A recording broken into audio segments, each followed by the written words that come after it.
Hi, I want to show you how to remove cup holder assembly from your Keurig on your Keurig coffee machine.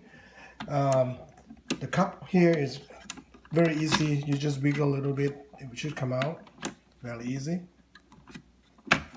like so.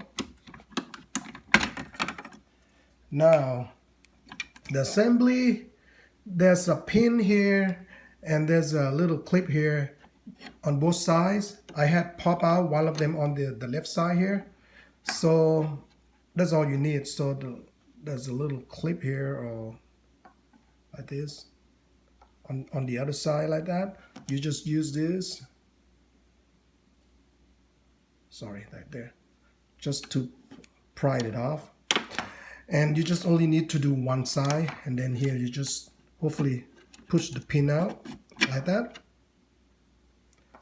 and then the whole assembly just wiggle a little bit from this. It should come out fairly, just wiggle a little bit.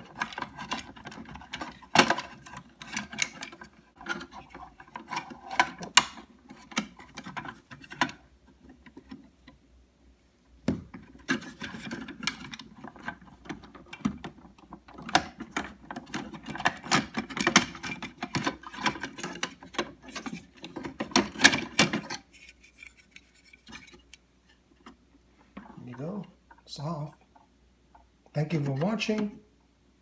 It needs a little bit of wiggling around, but came off. Thank you.